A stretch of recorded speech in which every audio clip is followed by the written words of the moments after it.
Well, hello, everybody, and welcome back to Movie Bucket here on Screed Stealers. I'm Brooke, and you know, I just got a very real question for you. How can a person get the ice and put the tray back empty? How dare they? How dare they? The Side note, that is disrespect. one of my biggest pet peeves as a human being. You are such an asshole. Like, if it's still not frozen when I go to get ice, I will not be mad at you. But Yeah. quite literally, Diva, you get the ice cube tray. You put water in the tray when it's empty, and then you put it back in the freezer. That is all you have to do. It's the same amount of energy as hitting the clear button on the microwave when your time runs over. Like, just do it. It takes 2 seconds. Valid Seriously, pressure. yeah. Continue. Hola, I am Eduardo, and I'm gonna say it. I'm gonna say it. Barbara, I don't care that you broke your elbow. I don't care that you broke your elbow. And why should we care, bitch? Give me one reason. I'm ready to fight Don't even get today. me started on Barbara, because I'm ready to fight the bitch. And, well, hello, I am River, and I don't think I'm better. I just don't think I'm worse. There you go. As you should, Queen, Mother. Period. She ain't saying she's the best, but she ain't the worst. She ain't the worst. Hello, wake it up. Yes. So, once again, in case you missed our last episode, which you should go watch our coverage of Booksmart, that was a fun episode. This May is Female Directors Month here on Movie Bucket. Yes. And today, out of the River lexicon of choices, we are going to The Second Mother from 2015. Starring River, please do these because I can't. So we're doing The Second Mother, or Que Horas Ela Volta, What Time Does She Come Back? It's directed by Anna Muylaert, and it's starring an actress that I love so much. So it's starring Regina Casé as Val, Camila Márdila, Karine Teles, Michel, Joelsas. And there's one actor that plays a very small part that I love, and I just want to shout him out. Luis Miranda, the very skinny black guy that's like eating at the table early on in the movie. Mhm. One of my favorite actors, Brazilian actors of all time. Love him. Shout out. Icon. And so this movie had a budget of 4 million reais, which is around $800,000. So That's crazy. that's how much money was spent to make this film. Which is something that I find I bring this information because I think it's very interesting to think of how good other countries' cinema would be if we had the same budget as the US of A. Mhm. But that's just, we know the answer. And Regina Casé, I just want to mention a little bit because she's like such a huge star in Brazil. She started in theater. She did novellas. Like, that's how I grew up, knowing her from novellas, like constantly. Then, of course, movies. And she was also at one time she had like her own TV show. Now I don't remember exactly if it was like talk show or variety but something.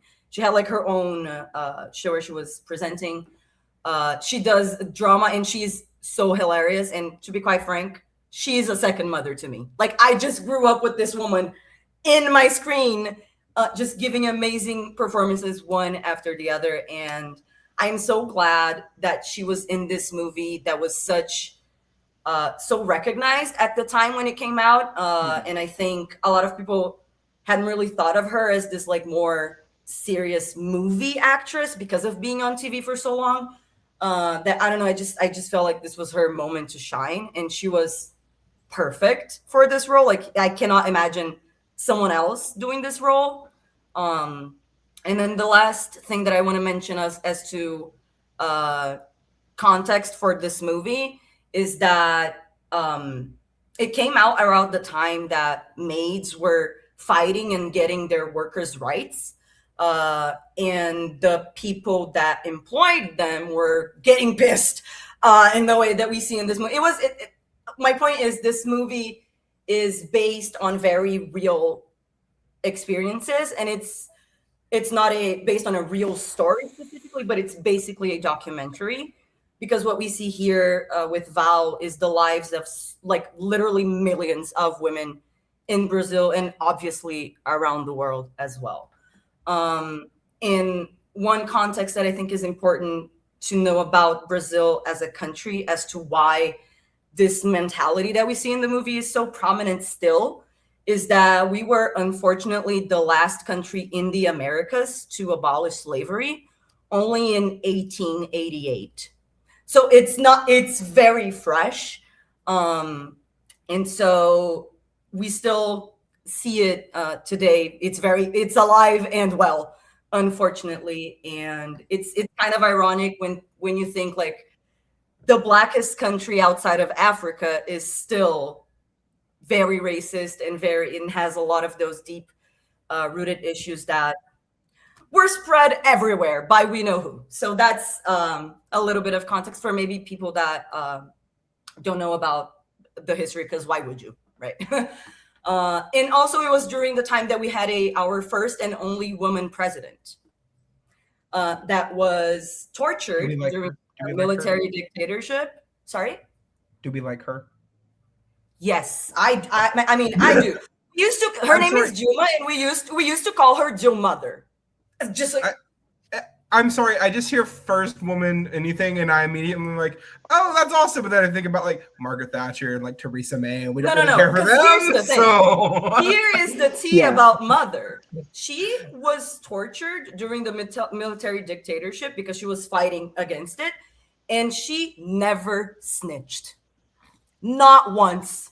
She took it on, and she is fantastic, and she was doing the third term of the same political party here in Brazil, which is started around 2002, and then that president did like 2 terms, and he elected her. So they were both from the same party, which is the Workers' Party, and a lot of people resent that to this day, at the time and to this day, and that's when not only maids but a lot of workers in general were getting a lot of workers' rights, because that first president, the man that came before her, was a former union leader, and he had to retire because he lost a finger at work. So that's kind of how things happen.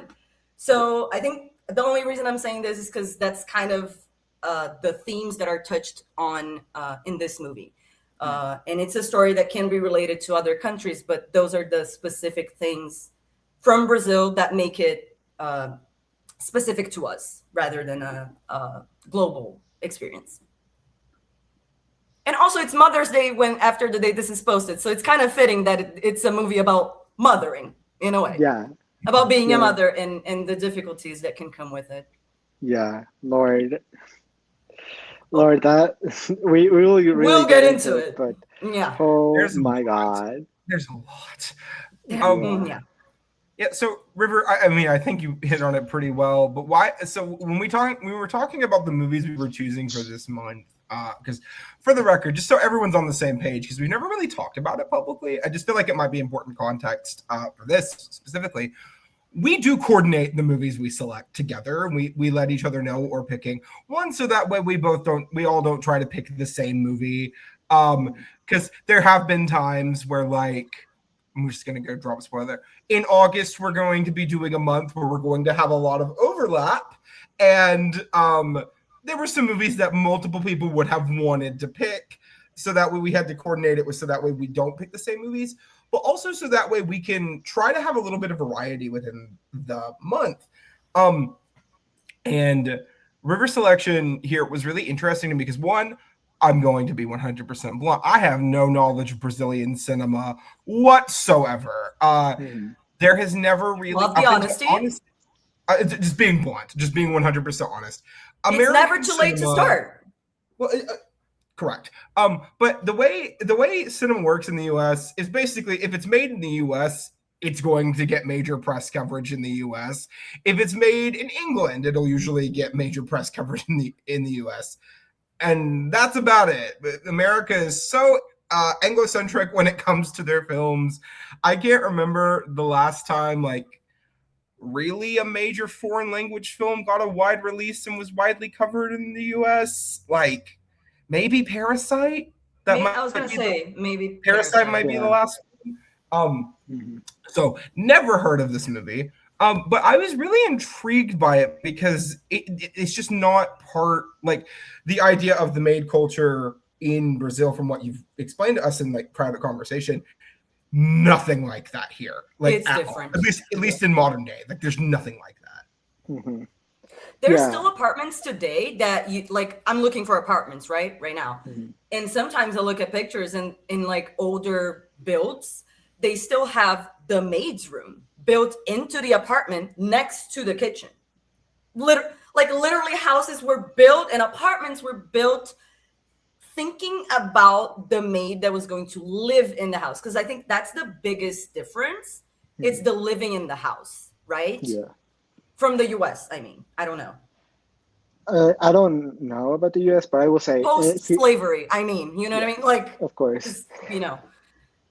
I will say here in Mexico, like the reason why I was so interested in this movie is because it seems like there is some similarities to the maid culture between Brazil and Mexico. We do have a lot of like live-in maids that like stay with you. I also know about a lot of places, a lot of apartments, a lot of houses that also have the maids' quarters, like still built in, and like it's weird to still have that mentality of like, like a lot of these places like were made so that you could have a maid live with you in there. It's kind of crazy, but yeah, there is. After watching this movie, I did see a lot of similarities, like not to the same extent, but definitely a lot of similarities between the maid culture in Brazil and the maid culture here in Mexico. Oh, also, just one small thing that I forgot to mention in the beginning, a little context, is that also touches on here, not just racism, but it's xenophobia inside of Brazil. So I'm from like the southern region of Brazil, and so is São Paulo, and kind of where I'm at, it's like the southern part, and then from like Rio up, it's another region. And specifically the northeast region of Brazil is so, like, there's so much prejudice against them from people that are from the like southern states. I see it in my family to different levels and extents, of course. But it's a little bit beyond just straight up racism in the sense of skin color, but it's about where you are from, what culture you grew up with, and in a lot of what you sound like, because they even talk about it in the movie, like the way that they speak. So it's very easy to recognize like a white person, for example, that is from the Northeast by the way that they speak. So then like white people from the southern states still don't accept them as their own in that kind of mentality, if that makes sense. That's crazy, actually. And it's just so you know the how far away this is, because Brazil doesn't look as big as it actually is in the maps that we have. Okay, so the tippy top of Brazil is closer to Canada than it is to the bottom of Brazil, just so you kind of can have a little sense. I freaked out about that. Yeah. So the state that the character Val is from is Pernambuco, and she moved to São Paulo, and that is 1.5 thousand miles away. 2.3 thousand kilometers. That's crazy. Yeah. So it's not, a quick trip, if you will. Yeah, absolutely. I feel especially if you don't have access to plane tickets. Yeah. Which I feel like you kind of forget Brazil is like the fifth biggest country in the world in terms of land area. Like it's massive. We just don't think about it. The only reason it's not. The only reason it's not bigger than the U.S. is because of Alaska. Yeah. Yeah. Otherwise, then I think it would be 4. If it wasn't for the U.S. having Alaska, I think it would be then like, but like so above the U.S. But yes, it's Russia, Canada, U.S., China, Brazil. I think are 1 through 5. I don't know the order, but those are the top 5 for sure. Yeah, absolutely, they are. Yeah, they are. Thank you, Yukon, for making Canada so freaking big. um, Lord. Yeah, so going into this, I was really curious to see how much of this would translate in terms of like the cultural differences, like how much I would be able to immediately connect with it. But honestly, this kind of reminded me, and I saw this comparison on Letterboxd too, of people saying that this reminded them a lot of Parasite in the way of you don't need to immediately be familiar with the culture to understand and relate to the film.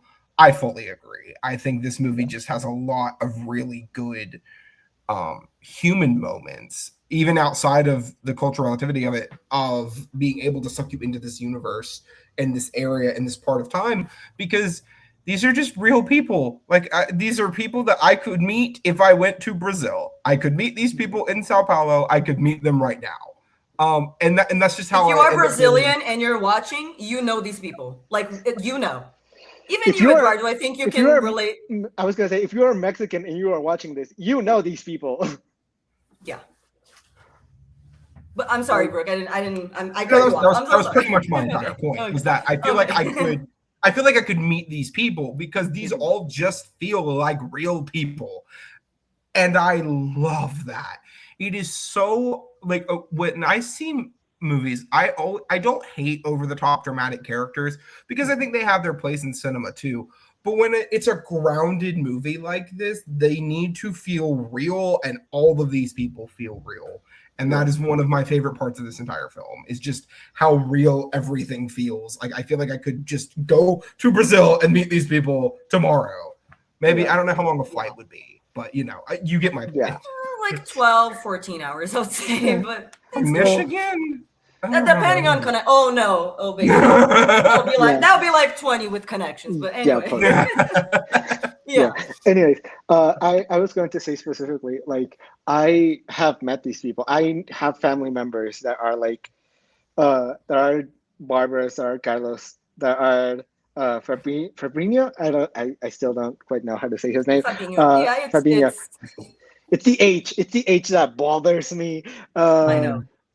Anyways, but I've met these people. I have family members that are these people, and I have also lived with and know Val's and Jessica's, and like it truly to me was like a vision of what could have been if my family was a lot worse than they are. Like if they were a lot more like gung ho on being like pieces of shit and being like, oh, since we are privileged, which we are, and this movie just reminded me of that. Since we're privileged, we're gonna treat the people that work for us like shit. Because I said it before we started the podcast. I was talking to River. I used to have a live-in maid when I was like a child. When I was very, very young, I used to have one. Shout out to Betty. Shout out to Betty. You truly are the reason why I am the way I am. A real one, really. And it's crazy to see how like we treated her versus the way that this family treats Val, because I could never see myself or my family treating Betty the way that they treat Val. Like not eating at the same table, not even allowing themselves to eat the same food is absolutely crazy. And so it reminded me of my privilege, which I really always appreciate. A movie that makes me think and makes me remember that I am privileged in the way that many people aren't. Yeah. When I was watching this movie, I was like, oh, I really am. Like the people, my family and the people that I grew up around would consider me a class traitor, because I was also like, I was Fabinho, basically, in the sense of the privilege, not how I acted, thank God. But I never had a live-in maid, but when I lived with my grandma specifically, and then a little later on as well, was more like nannies when my mom needed it. But when I lived with my grandmother, because both her and my grandfather worked, she had a big house, so she needed a maid that was there every day of the week. But so it was not as harsh as it is in this movie with the live-in, and it's like every day. It was like a 5 days a week from like commercial hours, and like she would go home at night, all of that, and she would have weekends and everything. but like I was talking to you before, like she would make us food, and then she would make herself a plate of the same food that she cooked for us.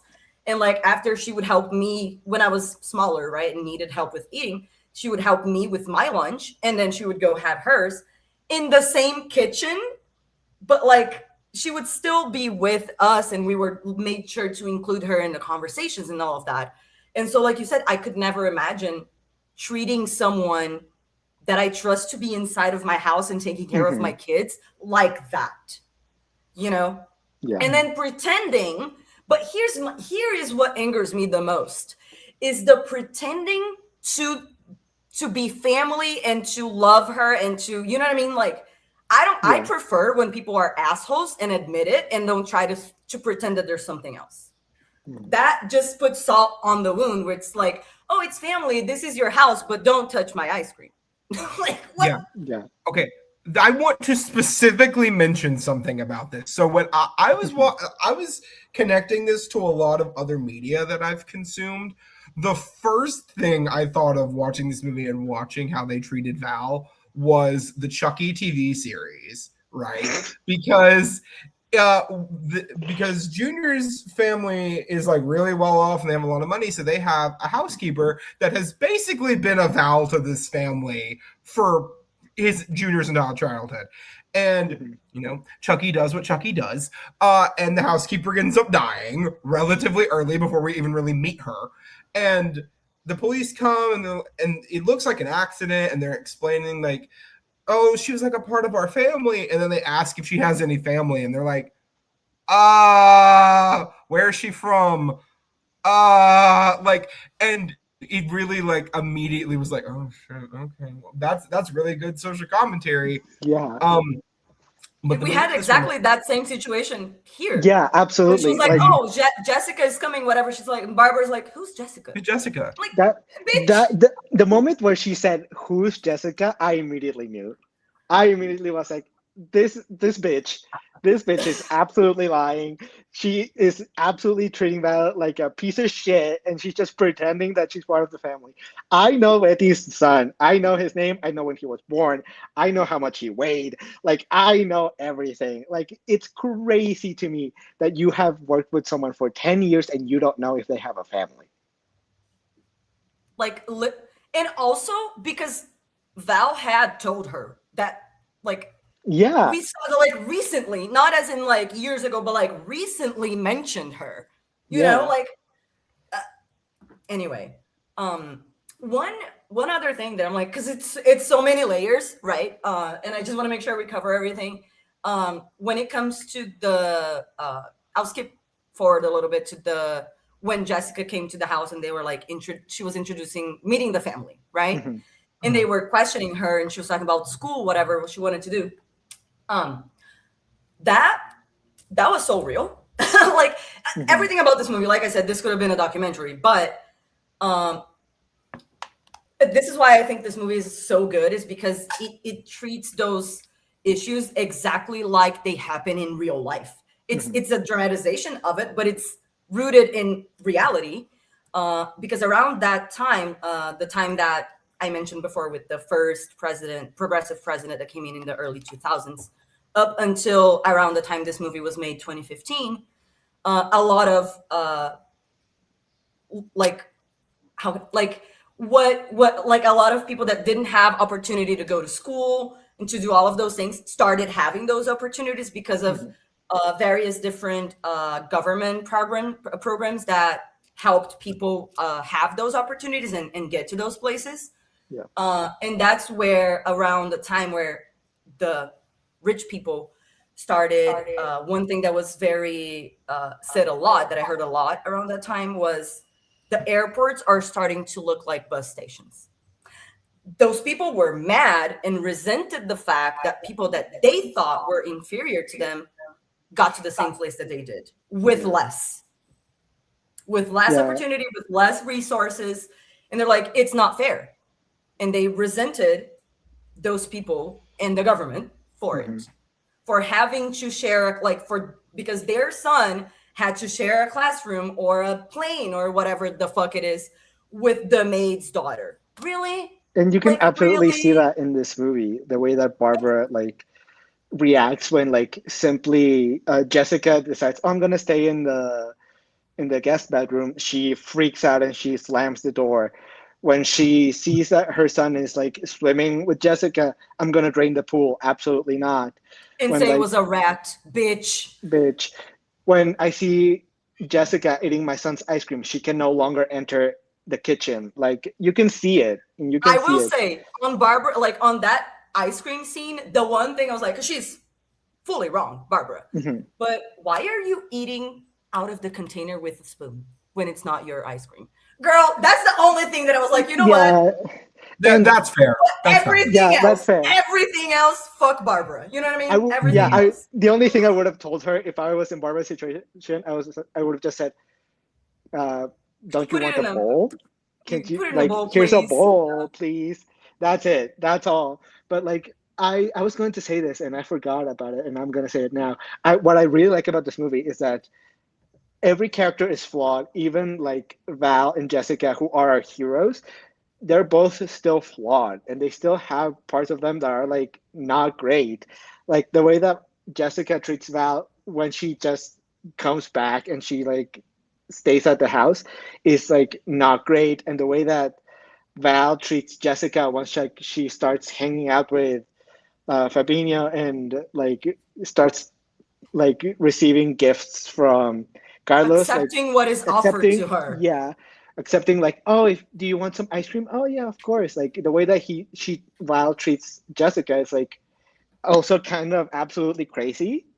So I really appreciate that. Like as you said, Brooke, these characters feel real because they're flawed and like they're not perfect.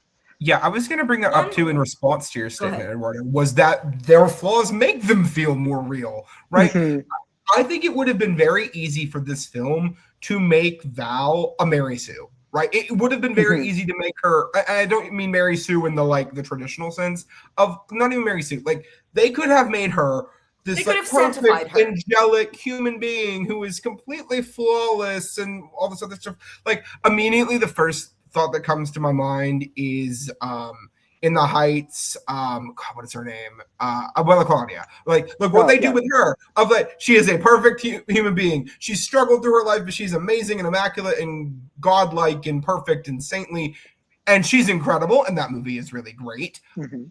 But it does make it harder to connect with her specifically sometimes because she is so perfect, right? Yeah. Here we see Val is not a perfect person. Like she has neglected her child for Mhm. years, even to the point where she doesn't recognize her when she goes to pick her up at the damn airport. Like, I'm not trying to say anything negative about Val here, but she's not perfect.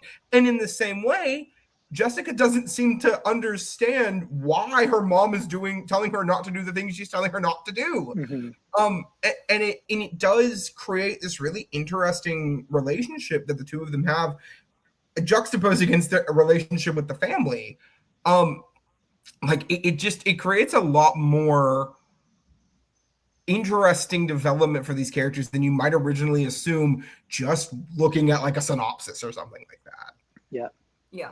I think one thing that both of you or anyone that doesn't hasn't had that much contact with Brazilian cinema is that a lot of the times in Brazilian movies you will not find a villain because the villain is the system. That's kind of the point of this movie is to show, because we're talking about specifically Val and Jessica, right? In their mother-daughter relationship. Let's just look at that separate from everything else. In towards the end when they're like fighting, like kind of resolving their issues, but kind of still arguing before like the bow at the end. But when they're like at Jessica's new place, like just talking, and Jessica's like, "You don't know how much I suffered because of you," and then Val's like, "You don't know how much I suffered because of you," and they are both right. Yeah. And I think that's the beautiful part of it is that Jessica is valid in in having resentment towards a mother that was not there for her. Mhm. But I think, but even if you understand the reasons as to why, because I think she like Jessica is woke, as we say, Mhm. So I think she understands logically that the reason why her mother wasn't there for her is because her mother was a victim of a system. It's not because she didn't want to, she was trying to be there in a different way with sending money or whatever. Like she was making a mistake with the intent of doing something right. Right, Val. And I understand Val resenting Jessica for resenting her, because she's like, well, I went through all of this shit for you, but then it's like, but Jessica never asked you to do that for her as well. So like they're both it's a conversation that I had, not in this specific way, but the type of conversation of repairing the possible harm done during childhood is something that I have done with my mom, and it's very much that same conversation of, I understand her mistakes but I was still affected by them, even though I understand why it happened, and she was just doing her best, and both things are true at the same time. And then we had like the conversation of intent versus impact. I think is a very a prominent topic here, which is because it's very much that. And like you said, Brooke, like they're all very real, and you can see even with the other family, like their dynamic, and Barbara being upset that her son wouldn't let her console him, but he let Val console him and hug him and whatever. And it's like, well, it's kind of the same thing but the other side, you know. Yeah. It's like, well, Barbara was there physically, but she wasn't really there emotionally for him. And so it's that's why I think it's interesting, because neither of these women parented their own child. Like it gives you both, like when we talk about like motherhood, right, with this movie, I think it's that lens is very interesting in the way that they were both not there for their kids in different ways and for different reasons. And it affected both the kids in different ways as well. Yeah. Yeah, it's weird. It's weird, but it makes sense. Like in a way, like Val wasn't the mother to Jessica, but she was the mother to Fabinho for a while, for a long time. And Jessica had to have another mother at some point. So it's weird, because that means that Val, in any sense of the word, is the second mother to both Jessica and Fabinho, because she's the one that's taking care of Fabinho, even though she's not her biological mother. And then second mother to Jessica because she neglected her, and now at this time is trying to relate to her and come back to her and be that mother that she wasn't when she wasn't there. So it's weird now thinking about it that label fits both ways. Yep. And also like the detail of Jessica not calling Val mom, calling her Val, like, because I get it, you know, like I understand. I of course it hurts, right? But like she's not wrong, you know. Yeah. And I also like, you can see that these women were raised very differently with different mentalities, and of course times, which that is very important as well. But after Val pick up Jessica at the airport, like it's like Jessica didn't know where she was gonna stay, and she's like, "Oh, we're staying at your boss's house," and she was like, "I'm not doing that," because Jessica already knew. Like she saw everything that ended up happening. She had that feeling that that's how it was going to be. Because if I was her, I would expect that as well, because that still today, but at the time especially, was the reality. That's how it worked. And I also wouldn't want to stay in the same with the people that took my mother away from me. You know what I mean? Like I'd be like, okay, so I need to stay here with the people that took you away from me and watch you do for another child what you didn't do for me. Okay, I'm good. You know. Speaking of like the relationship between Jessica and the family, can we talk about Carlos and his weirdo behavior? Let me get a knife. because This man can choke. Because from the very get-go, I was like, this man is going to try something with Jessica, and I am not going to like it. And then the hug happened, and it was incredibly uncomfortable. But I was like, okay, maybe this is where it stops. But then he asks her to marry him, and I wanted to punch the screen. I nearly lost my damn mind when he said, "Marry me." Like, hello? What the And fuck? then when she, rejected him, and then he's like, "Oh, I'm just kidding, girl, please." You know damn well Please. he wasn't kidding, and like you can tell that Jessica is just laughing because like she wants to avoid having this conversation. She doesn't believe him. And also, it can get, depending on her reaction, it could get her mother fired as well, potentially. Oh, absolutely. Right? Mm-hmm. Or he could do whatever. He could do something. I don't know.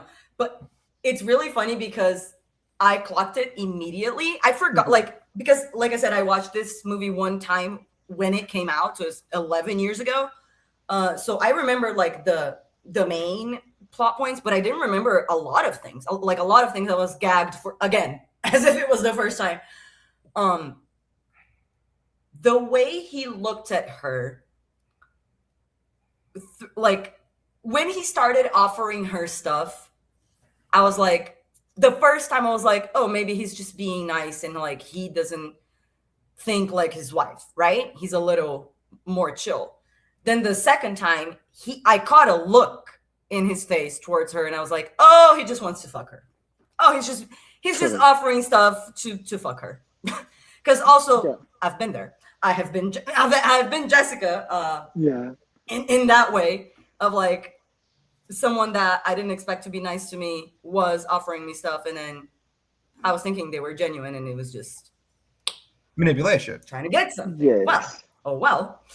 But I love her laughing in his face. That was so nice. I love that. God, this man makes me so uncomfortable. This man makes me so uncomfortable. Yeah. Being jealous of his son, like when Jessica and Fabien were like sharing a joint at the pool, like when they were like talking or whatever, and then it cuts to like Carlos like in the balcony watching, being like so jealous and mad, jealous of his son. I'm like, get help. Truly. Clap if you think he should suffer. I'll never stop clapping. I mean, we haven't had that one in a minute. I miss clap if you think he should suffer. All of these families should suffer. Jesus Christ.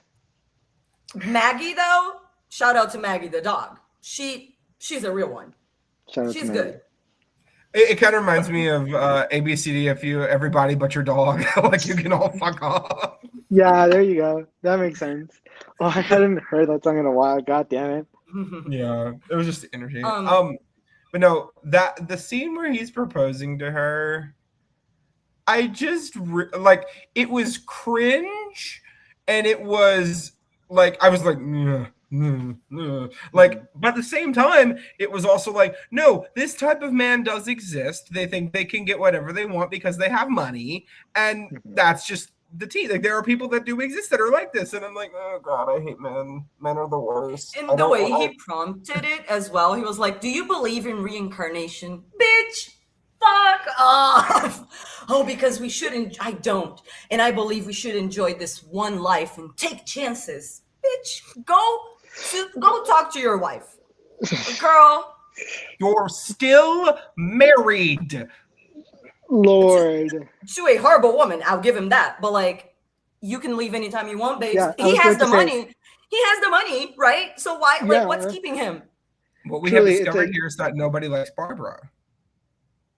Truly. Well, and no likes Barbara. Not even clap if you think she should suffer. Honey. Not even she likes herself. Let's be honest. The daughter hates her, the son hates her, the husband hates her, Val ends up hating her. Like, literally, who the imaginary rat that she invented was in the pool hates her. Oh. Like, I just. But did you catch that she was referring to Jessica as the rest. Mm-hmm. Oh, yes. And that is something like the "they are dirty" rhetoric is so real, unfortunately. It's like literally truly, not only because of, like I said, the skin color, but like Mhm. being from the Northeast is like, you're lazy, you're dirty, you're stupid, yeah, it's and you're literally ugly. viewing not only Jessica but also Val as subhuman. You are Second below class me. citizens. Yeah, you are not human. You are something else that doesn't deserve the respect that I give to other humans. It's Kind of the crazy. way that men view women and why they resent women so much right now, like in the same sense of, these people have less opportunity and privilege than me, and they're doing better or the same. Mhm. What's that about? Now I'm mad. And one of my favorite scenes is when, because the exam that they were both going to take, Jessica and Fabinho, Mhm. is like the SATs, is like the exam to get into college. Mhm. And that storyline I love, because that still happens today. They're like, my state, unfortunately, is trying to remove like the law that gives inclusion at universities. So like, you need to accept a certain percentage of non-white students, or like what, like you need to have the quotas, or DEI as per in the US, in that way. And I saw that happening in my school, where like the scholarship student got into a better school than like the rich, like the most privileged student in the class, or that had like the most opportunities and all of that. And the scene where he doesn't get in by 2 points, and then Val is just like so happy that her daughter passed, and like that, the reaction, like because you see the switch with Barbara, because she's like talking to Fabinho of like, oh, you study more, like you take it next year, whatever, like whatever, it's a very difficult test, like whatever, right? And kind of making it like it's really hard, so it's okay that you didn't pass, and then making it a good thing, is something that you should reach towards. And then when she found out that Jessica passed, she started to diminish that accomplishment immediately, because she said, oh, but that's just the first phase, that the second one is much harder, so don't get your hopes up. I'm sorry, your kid just Crazy. failed. Bitch, the projection, I can't. Well, Truly. and I want to mention too, because I mean, I would assume neither one of you have taken like the SAT or the ACT, which is basically the same thing. Because I'm assuming it's different for every country. Well, I applied to school in the US. I did do both. So I did the SATs. Oh, and I did okay. Well, pardon me. I our haven't. Brazilian Mhm. one. Yeah. Yeah. So the interesting thing about that for here is that there's not really a failing grade or like a failing score. It's kind of just like the higher your score is, the more likely a school is going to want you, pretty much. And there's not like a specific like a pass fail mark. Now, there are certain entrance exams that certain colleges will employ for like specific stuff, and then there are like pass failing like the GRE or like the bar or like certain tests to get certain specific things that you have to do to be able to practice law, or like your board exams for being a doctor or something like that. But I mean, I don't know how much you all know about this, but a couple of years ago, I think it was like 2023, there was a Supreme Court case that got rid of affirmative action for college admissions in the United States, and that happened relatively recently in my lifetime. Like after I had finished my undergrad is when it happened. And it's really unfortunate, because I remember the argument that was being made was that, oh, well, because we're allowing a certain amount of, I specifically remember it was Harvard that was getting sued, because Harvard is accepting a specific amount of like a minimum of this many Asian students and this many African-American students, like all this other stuff. It's not allowing people that are more qualified to get in. That's one, assuming that you are more qualified than all of these other applicants, one. And two, also, we have to remember when we're talking about specifically these higher level, like top universities, especially in the US, they are getting significant amounts of applications annually, right? When you're looking at, when we talk about Harvard specifically, Harvard is inarguably, prestige-wise, a top 10 school in the world. If you're talking about like the prestige of, yeah, I'm a Harvard graduate, right? That comes with what carries with the name. Yeah, that carries with that. So when you look at like how many, I applied to Harvard as a joke, right? I knew I wasn't getting into Harvard, but I applied because it's fun. And do you know how many other people in the US apply annually to Harvard? I think their annual admissions numbers are somewhere in the like 60 to 70,000 annually are people that are just applying to Harvard. So you're telling me that the people that they're letting in, you feel qualified because you have a 4.0 and a certain amount of extracurriculars, when you recognize that all of these other people also have all of those things, or else they wouldn't have gotten into Harvard in the first place. Like that specific Supreme Court decision, we don't even really talk about it anymore. Like it kind of just happened and we moved on from it. But it also reinforced this idea that the Ivies are that like boys club mentality of like the legacy families and the upper class wealthy schools, when for a bit it was becoming, I don't know how much you all know. I only talk about this because I have done specific studying for college admissions in the US. A lot of the Ivies actually have a really good system set up for financial aid, where if you make under a certain amount of money, and it's a relatively high amount, you don't pay anything to go. I think Harvard, it's like if your family makes under $80,000 annually, you don't pay anything to go to Harvard. And that's like when you talk about the average middle class family in the US makes about $60,000 to $70,000 annually. That's incredible. Yeah. And but now also people forget that they need to keep. The thing is, I think that the people forget, the people that think the way you were saying, like that feel like these people are taking their spot or whatever.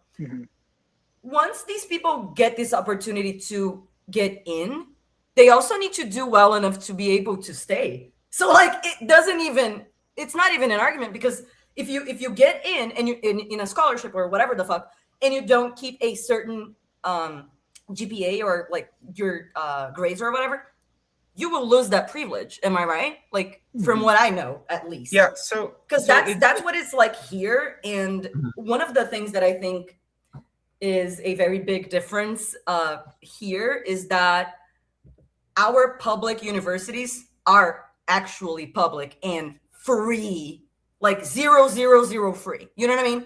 In different than the US, where you have private universities and public universities, but you still have to pay to go to the public university. That's different here. And so Jessica was trying to get into a private university. So they are also assuming that she's not going to get a good enough score to be able to get a scholarship and not pay, because she would not be able to pay the fee or whatever. And also public universities are considered to be higher quality and carry the stronger name. Like our public universities are like Harvard. For us, it's like if you go to the public university of the state of São Paulo or Rio, like that's the top one. And that's why it's so much harder to get in. And so a lot of people end up going to private universities like that. But not all of them are like easy to get in just because they're private. Like there are private universities that are just as like it's just as hard to get into as the good public ones, right? Yeah. Well, I mean, in the US, there are certainly like public schools that have that prestige level, but it's nowhere near like an Ivy level, right? When you're talking about like, there's a reason that we call the Ivy League the Ivy League. It has its own name for a reason. It is going to Princeton, Brown, Yale, Dartmouth, Harvard, UPenn, like these colleges have that name because, and then there's like the second tier of like Stanford, like Stanford, other that are like Vanderbilt, close. Duke, like there are called Notre Dame to a degree. Names. Like, yeah, these schools have names because they are, they've historically had really high success level people in positions of power. Every single person that's on the Supreme Court right now went to an Ivy. Yeah. They all did. It's so funny, the difference of like what is considered prestigious, because here, if you say like, oh, I got into in university, people will say private or public. And if you say private, they will be like, oh, so it was easier. So like, you're not that smart. You know what I mean? Like it's the opposite. And I think that's so funny. Like that's funny as in interesting of like, it's quite literally the opposite, which is crazy. Yeah. Yeah. I don't know why that I don't know why. I'm trying to think like what some things we don't need to understand. I don't know. Here in Mexico, we have like one big private one and one big public one, and they're both like equally as like not beloved, but like what is it like? They both carry prestigious, and they both carry the same amount of name. Like when you say, "Oh, I am studying here," or "I graduated from this school." So it's very interesting to me that in Brazil, it's like, oh, if you went to a private school, oh, it was easier for you. It was easier for you. Because maybe here it's not, it was easier for you, but it's just like, oh, you just have more money. And so that you got into the school easier. But you still, like you said, you still need to. I never got into a public university here. All of the times that I got into, like in the US, yes. And then I started college 2 times here in Brazil, and they were both private universities that I basically didn't like re-study for because it was at like years after I finished high school. So I didn't even like refresh my knowledge to take the exams, and I passed first time.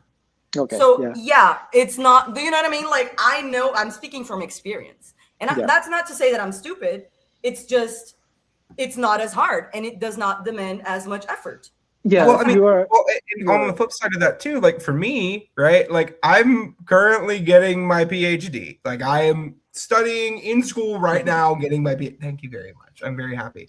But I don't know how much you will know about this either. They are actively making it harder for people to get master's and PhD level degrees. I am lucky enough to be grandfathered in under the system that I got into. But in about 2 months, I think the last day is July 31st, right? So anybody who's starting a master's program in August, which is when school starts in the US, if you are starting a program there, you will only have access to $20,000 worth of loans a year for any semester of classes. Grad programs are fucking expensive, right? Now, I am lucky enough because I started my grad program last year that I still have access to Grad Plus loans, which pay up to cost of attendance, which is beautiful and amazing and perfect and lovely. But that doesn't help the other people who are trying to get in behind me. I feel like really guilty about the fact that I'm going to be part of the group that is slamming the door behind us as we get our degrees, right? Yeah. I can't do anything about it right now. I just have to get to my position to be able to get that degree. But the thing is, when I went to school, right, I got my bachelor's degree at a public university that was like a Division II school, which basically means no one really goes to that school. Like it's a tiny school, not really prestigious. A lot of people in my hometown had never even heard of my school, and it was only 2 hours away. Like that's where I got my public degree at. I got my master's degree at a state university, which is basically like, other than a community college, like the lowest tier denomination of school if you're going by prestige level in the US, right? Crazy. That's like it. I'm getting my PhD this is the first time I've been to a big school is getting my PhD. But I mean, you get the grades, I guess. But like at the same time, I didn't have like a prestigious school experience. I could have. I got into a lot of really good schools because I had a fucking fantastic ACT score, not to toot my own horn. But like getting out of that, I would have had to pay a shit ton of money though. I didn't have the coin for that. Yeah. So long story short here for me, this was really relatable. This entire schema of the advantages of being upper class versus middle to lower class in the higher education. Oh my God. Yeah. And also like Fabinho, for example, like he would have the opportunity to have like extra classes, like he would have like English class or whatever, like all the extras, right? That would give you an advantage. It should give you an advantage, right? Yeah. And also you can see like the small, like the microaggressions of like when Jessica was like walking around and she saw a book and she was like, oh my God, I've been wanting to read this book for so long and I never got to it. And he was like, oh, you have time to read outside of school assignments, kind of implying that like because you're poor, you shouldn't have time for anything other than school or work. Like, you know what I mean? Like, oh, you have leisure time, you have time to read. How quaint. Yeah, How truly. shocking. Like, hello. Mhm. I wanted to talk about one scene from like early in the movie that I just is something that I was like, I really loved as a stoner. It was just so funny Oh and yes, absolutely. cool. Like when they found when the parents found Fabinho's like stash and Barbara was like, it's like, or the dad, they were like, we smoke, it's fine, but like, do you have to smoke this much? Like that's so funny. But Because they why were not so even mad that much? he was smoking, but they were just like, really? And then and then he was like, oh, it's not mine. I'm like, okay, sure, okay. Yeah. So you won't I know mind if that I throw one. it away? I loved And then him they fishing throw it in. away, and it, oh my god, like that scene of him going like pretending to get the ice cream. She was like, and It's then right he just there. get like It's she right there. saw it, like she was helping him get the weed back. Like she's so real for that. Val, you're so Yeah. real for that. I loved Val in that moment. I was like, absolutely, So hell yeah. funny. Like So I funny. don't know anyone that would help me, like anyone in my family, and Betty as the woman that I've told you about. I don't know if even she would help me just hide my weed. So Val is a real one. Val Because is she a was real like, you one know for that. what? I know the parents that this kid needs to deal with, so you know what? He deserves it. It's Yeah. fine. Can I And then touch on go my ahead. absolute favorite thing that happened in this entire movie? Yes. When Val gets into the pool. Yes. Ah, But I loved do it. you remember how the movie starts? The first scene is Fabinho as a child still. That's the only time we see him as a child. It's the first scene of the movie. He's in the pool and he says, Val, come in the pool with me. And she says no. Mhm. So the movie starts with that, and then when it gets to the end, and then we know that like she never got in, whatever. But we see that I love that we were shown that in the beginning, so we can get the feeling of it. So that scene when she got in the pool was that much more satisfying for me because of like that beginning. I Yeah. cried. And because like she got in the pool, and the fact that she called her daughter, because her daughter was like, what do you mean you never got in this pool? Like her daughter was the one that forced her to confront her reality and stop living in denial and thinking of these people as family. Like she can still have like love for Fabinho, like the kid that she raised, of course, that's normal. Yeah. But like her daughter was the one that made her realize that she deserved more and better. And the fact that she got, because she was like, oh, it was the moment where her child got what she wanted and what she deserved, that she was like, you know what, if my daughter can get what she wants and what she deserves, so can I. And then I think that's why she got in the pool, and she was like, she called Jessica and said, I'm so proud of you, and also I'm in the pool. And it was like, and it wasn't even like the full pool, it was like when it was being drained and it was like up to her knees or something, and then she just got the water and was like putting it.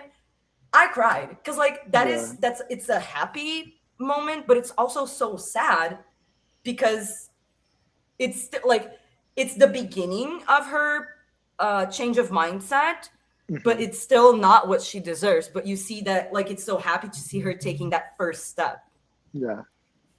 Yeah, that scene was really important, of course. Like it, as you said, it's the moment where she like kind of realizes, oh, these people are not my family.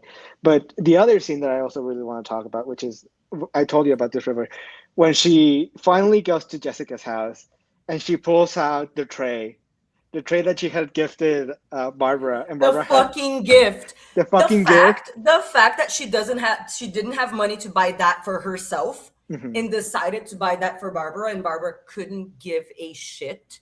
And like that whole thing with the gift made me so mad. And then at the party where like she fake liked it, right? So Val was like, oh, this is nice, I'm gonna use it. And she was like, put that shit away.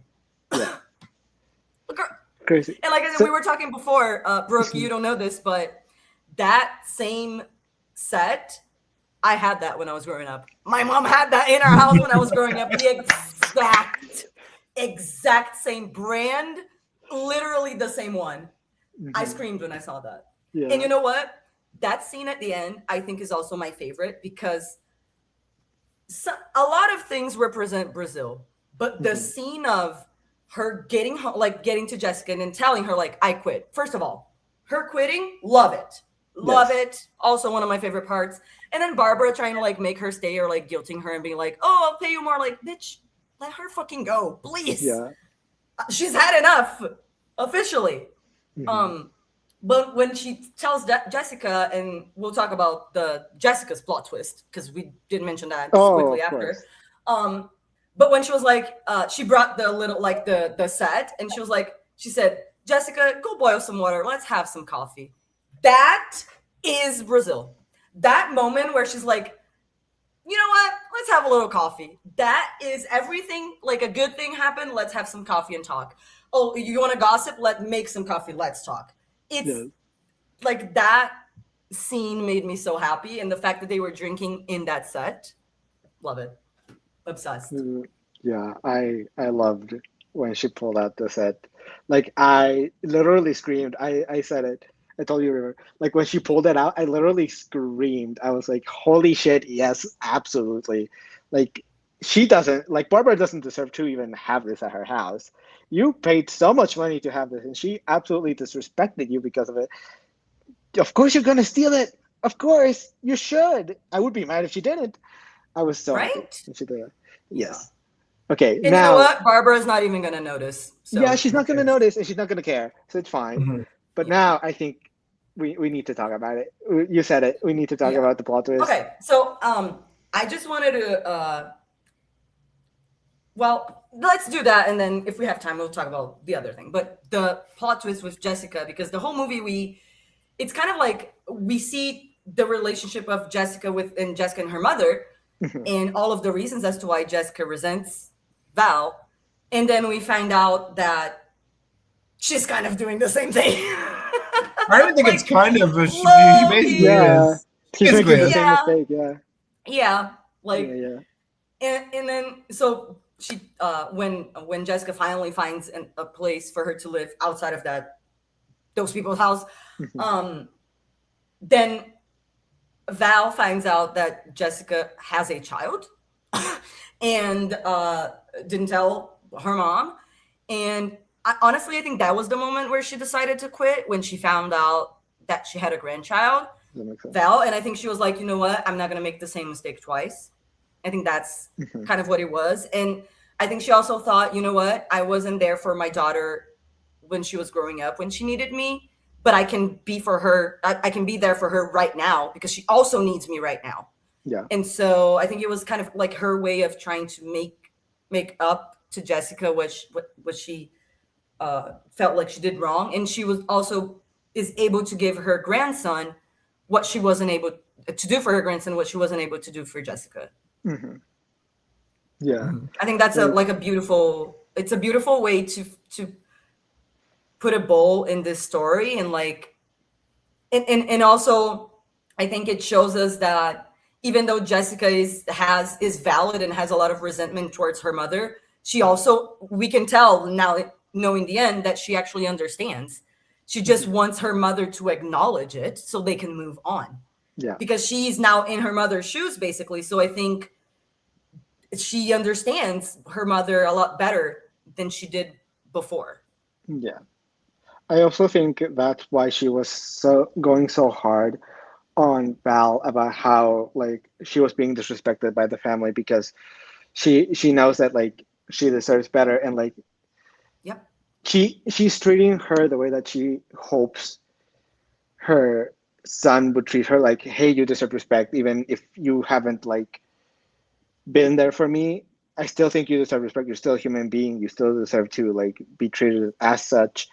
And I think she knows that she is making not the same mistake, but she's making the same like choice that her mother did. And so she's hoping that maybe her son is going to give her the leeway that she's trying to give. The same grace. Yeah. Yeah, the same grace. But yeah, I really, really, of course it gagged me. It gagged me when she said, "That's my son." Because at first I thought like, oh, that's a picture of the boyfriend, like an old picture of the boyfriend, and she's pregnant right now. Now she has a son. Gag. But I was so happy when it ended with, "Go get your son. Go get your son. Bring him home." She said, "I'm paying for the plane ticket. And you know why it was so important. Now you know why it was so relevant that she said, I'll pay for the plane ticket. Yeah. Because No, immediately I caught it. I was like, oh, that's huge. That's fucking huge. Like the steps that Val is taking towards becoming not only like a better mother, but just a presence to help Jessica is huge, and it just made me so joyous that she is choosing her life rather than like living with these awful people. because by realizing that she needed to treat her daughter better, she also realized that she needed to treat herself better. And Mm-hmm. she was like, she also realized that she deserves better. Mm-hmm. And one thing that I don't remember if I mentioned in the recording, but we were talking about me and Eduardo before about the unfortunate slave mentality that remains after the technical and legal abolishment of slavery, both in the people that enslaved people and the people that were enslaved, because you can see that not only did Barbara and the whole family saw Val and Jessica as less, Val also saw herself as less and accepted less for herself because she felt like that was her duty or whatever. Like she had that still same mentality of like thanking your master for feeding you or whatever when you're fucking chained. It was very get the shackles off my feet so I can. It was very that. You know what I mean? Like, bitch, bye. Like, oh my god. Did you watch that new episode of Abbott? Yes. Oh my god. Oh my god. We'll get into it. But I just like I love the way that this movie makes it says so much. Like we literally, it's been an hour, but we could talk. I could talk about. There's a lot more to say. There's a lot of things we can like, there's a lot. If you really want to like dig and like go through it, there's a lot to dissect. If you want to like go even deeper, but when it comes to this aspect that I just mentioned about the slave mentality, is when Jessica is like, "Who taught you this? Is there a like why do you believe this?" Like, and I think that was the moment where like, oh, maybe Val hadn't even questioned it yet. So I think, like, you know what I mean? Like, it's so natural to you that you don't even question it. Yeah. And then come to the conclusion that you deserve it. It's a step before even. You're in complete denial. Yeah. Like, it was more to me the way that she responded to that question. Because when Jessica asked, where did you learn this? She says, you're born knowing it. You're born knowing it. She knows. That is all she knows. It's crazy because, like, truly, like, we could have a whole conversation about how stupid it is that, like, when someone offers you something, you are required to say no. It's crazy. That in and of itself is crazy. But, like, it's the fake nice. The fake nice. But to me, it's the like, oh, you should be born knowing this. You're born knowing this. In the way that Jessica says, no one is born knowing anything. In the way that Val thought Jessica was in the wrong for accepting it and being mad at her for like being like, actually, you're crazy. You're the weird one because you don't have common sense. And I'm like, actually, the common sense is that if you don't want someone to say yes, you don't offer.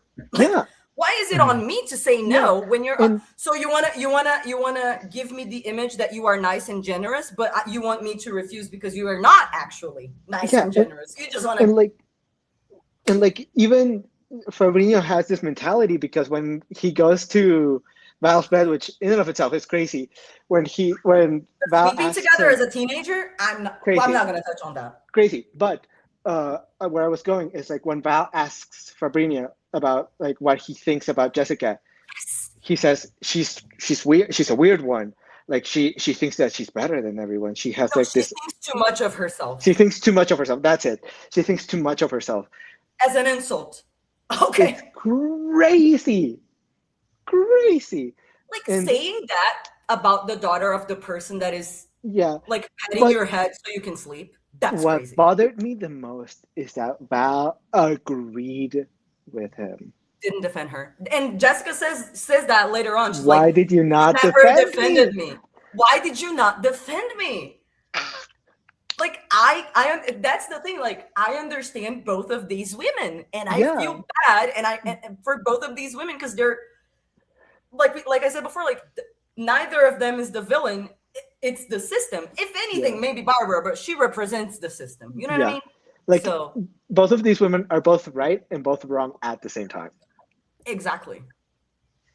They're just like a product, like everyone else in the movie. Like they are a product, and all of us really, like we're a product of our environment, and that's one of the things that I love so much about Brazilian films specifically is that very touch of reality where you watch a movie and you it's not just this one specifically. Like most of the ones that I've seen at least is very that what you mentioned earlier, Brooke, of like these are real people. Like if I didn't know that it was a movie and someone told me like, oh, this is a documentary that was filmed of like real people living their lives, I would have believed it. And also one of the things that I really loved is some of the choices of where to place the camera. Like when they would show us like just the dining room door open, but like the view from the kitchen where you only see like the little bit that you can see of the dining room when you're inside the kitchen, and like kind of taking us into that world of in that moment we're seeing Val's point of view of this place and the story. And then we get to see like other people's points of views throughout other times of the film. But I think not just this one choice specifically, but the way that the director chose to frame everything is also like a reason as to why I think the story is so well told. Yeah. Like on a technical aspect, both the directing and the cinematography in this movie is really good. And when you said that this movie was made with only like the equivalent of what, 800? Not 80, like 800 to 900,000 with current currency. Yeah, of course. Yeah. Of course. That amount is so low, and to be able to make a movie this good that looks as good as this with directing as good as this is absolutely crazy. And I give huge props to Anna and the cinematographer and everyone that worked in this movie because whoever wrote insane. this, the writing with the dialogue, the writing, the screenplay of this is so good. Yeah. This was this was selected of like it was shortlisted to represent Brazil in that year's Academy for Best International Feature, but it ended up not making it, but it was one of the movies that was being considered for that year. Well, and it did well. And like there, if you go to like the Wikipedia page of it, you can see like a little bit of it did fairly well for a Brazilian film of this budget, right? When it comes to like the festival circuits and awards, like in smaller festivals and awards and stuff. I'm looking at what was nominated that year for foreign language, because this is back when it was foreign language film and not international film. Yeah. Yes. Which I don't think I've heard of any of these films, so I would have to give it some of these a thought before I looked at any of those. I mean, it was the Brazilian entry that year. It just didn't. End up being the official entry. It was the Brazilian submission, because the way they've always done it is that each country can submit a film. I just thought that it made the short list of like I didn't remember if it was the pick for Brazil, if it was one of the ones that were shortlisted, but it did end up being picked. Okay. Yes. Yes. Yeah. My only real knock on this movie, it's a tiny knock, but it's enough that I feel like I need to bring it up.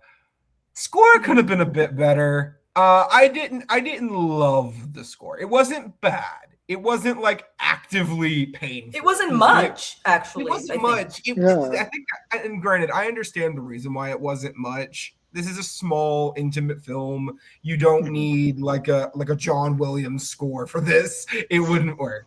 I think you're supposed to feel the silence. You know what I mean? Like the emptiness and the. I think it adds to it, but I understand the critique for sure. Yeah. I understand that, and I agree. Yeah. It just wasn't. There wasn't much there for me to like really gravitate towards. And I think there were definitely a few scenes that had scored that they could have done more with. But that's just yeah. Fair. I agree. One small thing that I'm just taking a look at my notes to see what else I think is relevant is there was one scene where Val was talking to Carlos and he said, oh, when he was like he was kind of sick and like he wanted to sleep and she was like checking in on him. Mm-hmm. After he did what he did with Jessica and he apologized and he was like, I apologize. You know what for? And she's like, and she never knows actually. Hopefully Jessica tells her later on what happened after the movie ends. Yeah. But one thing is that Carlos says to Val, because he congratulates her for Jessica passing the exam, whatever. Mm-hmm. And then he says, you raised her very well. And then Val says, me?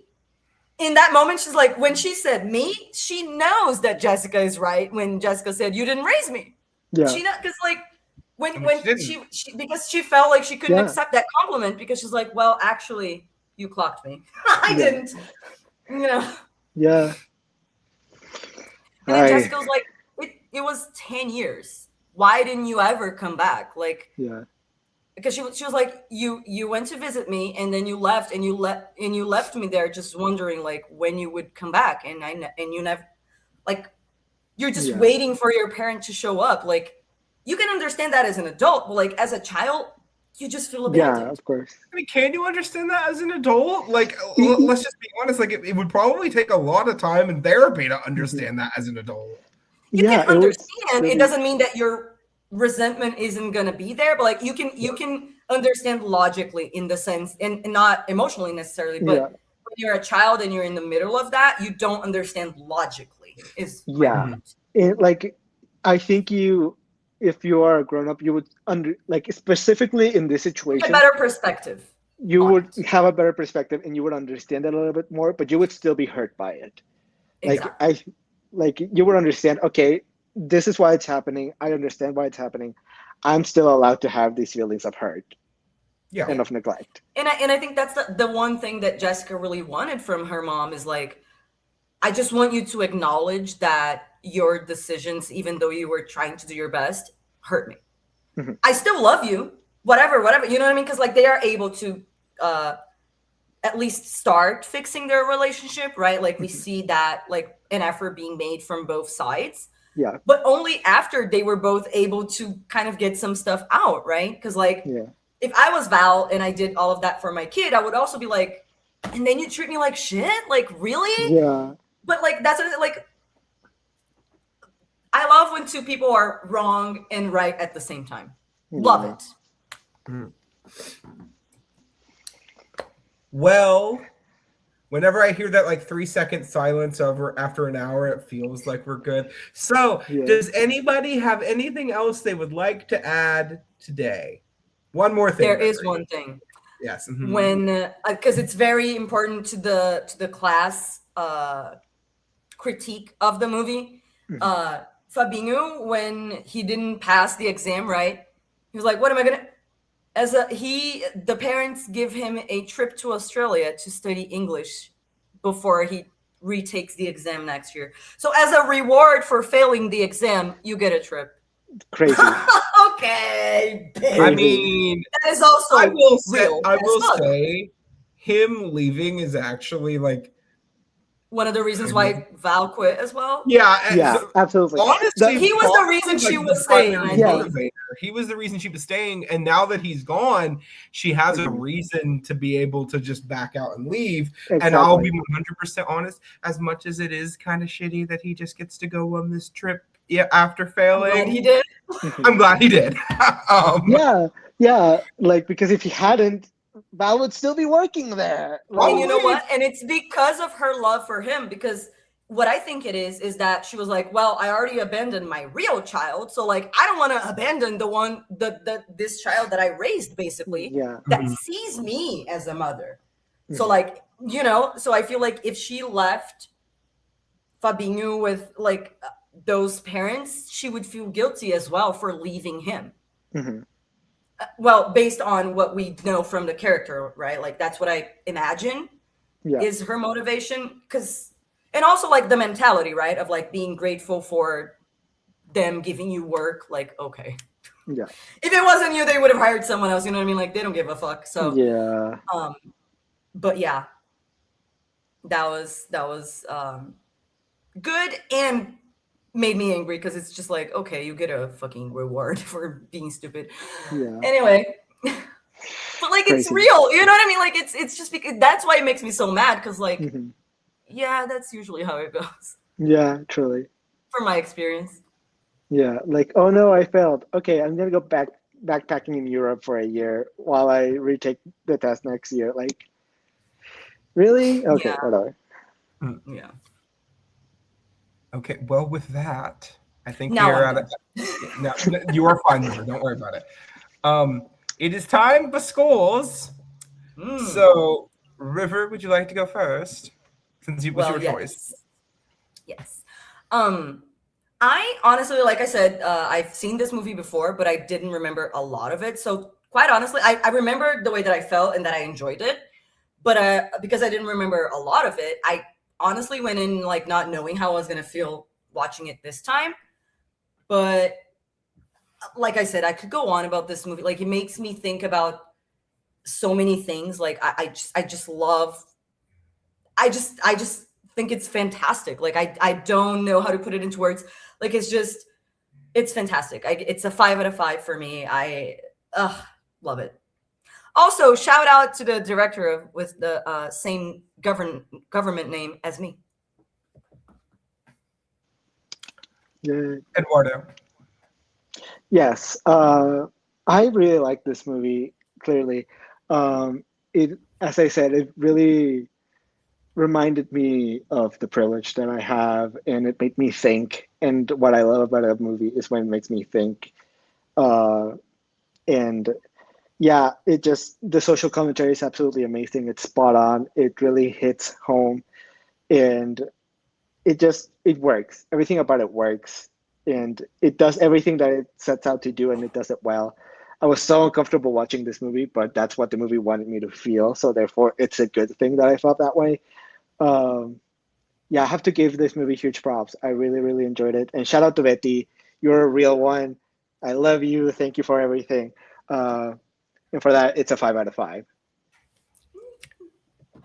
Well, this is where it's going to get interesting, isn't it? Because it's still going to be a respectful score. I know, but you're good. Coming into the video, don't feel guilty. Coming into the video, I had this out of 4. And I think a lot of that had to just do with the fact that, 1, I didn't care for the score. And then 2, I think it was something that I think I needed a little bit of time to like talk out, and like fully articulate my thoughts and feelings.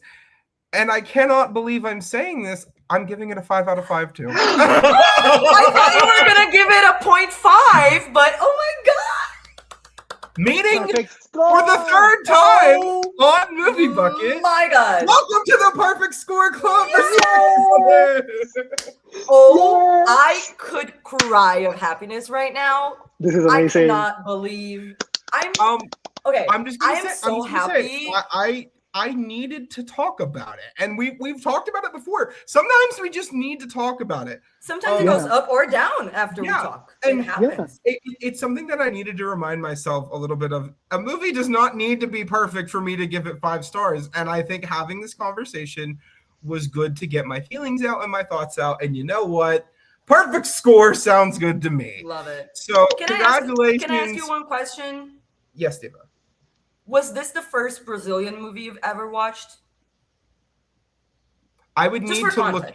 I would need to double. That you remember. That I recall. Yes, most likely. Mm-hmm. What about you, Eduardo? I had already told you I watched We're Here, so this is the second one. I'm still here. Okay. I'm still here. No, we're here. Yeah. I'm still here, but this is the second one. But we're both amazing, so now I'm very interested in watching more Brazilian cinema. I asked that because I'm like, that's what just happened right now is the reason why I decided to, with my choices, bring as many Brazilian films as I can that I love, that I want to share with you, because and this is a very Brazilian thing, not exclusively, but when we share parts of our culture, we feel like we are sharing parts of our individual selves, because we just relate to our country and our history and our culture so much, and we take that to heart.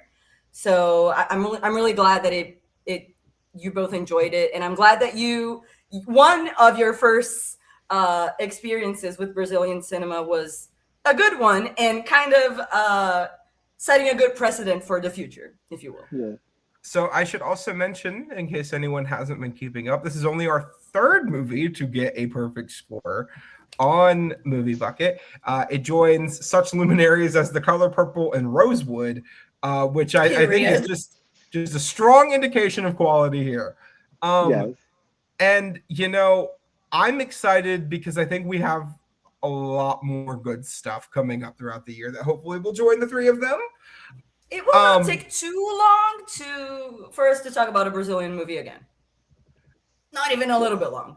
No, you got less than a month, Divas. You figured it out. Soon. But next week is not that week.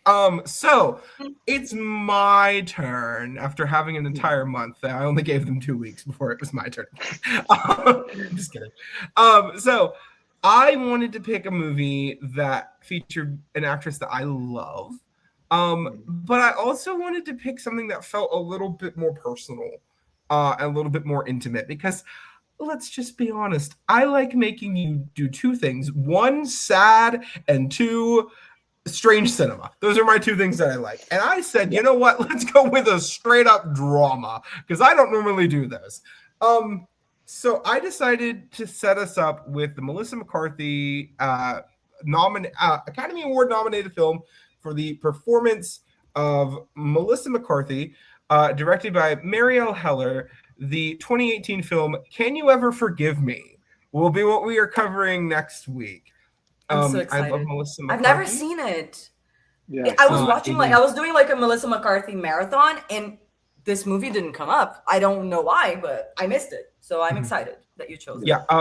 And also Marielle Heller has also directed another movie I really like, Beautiful Day in the Neighborhood, which if you haven't seen that, it very much hits that US pop culture area, but like I cried. Beside the point. So next week we're talking about Can You Ever Forgive Me, to continue off Female Directors Month. And then after that, you'll see what's coming next. I can go ahead and spoil that it was a choice made by River. So if that tells you anything, do what you will.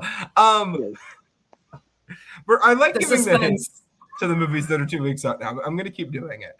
And also, I should let you all know that to give River the second selection was basically a bargain that Eduardo and I had. It was a trade-off. Yeah, it was a trade-off. It was a negotiation. There was a negotiation made. But thank you so much for joining us here today, listening to us talk about The Second Mother. Congratulations once again for joining the Perfect Score Club. Yay, Perfect Score Club. As it should. And we'll be back next week to talk about Can You Ever Forgive Me? But unfortunately, we have ran out of popcorn, drank our entire soda, and no one ever has more than one soft pretzel. So thank you for joining us here today, and we will see you next time, everybody. Bye. Bye.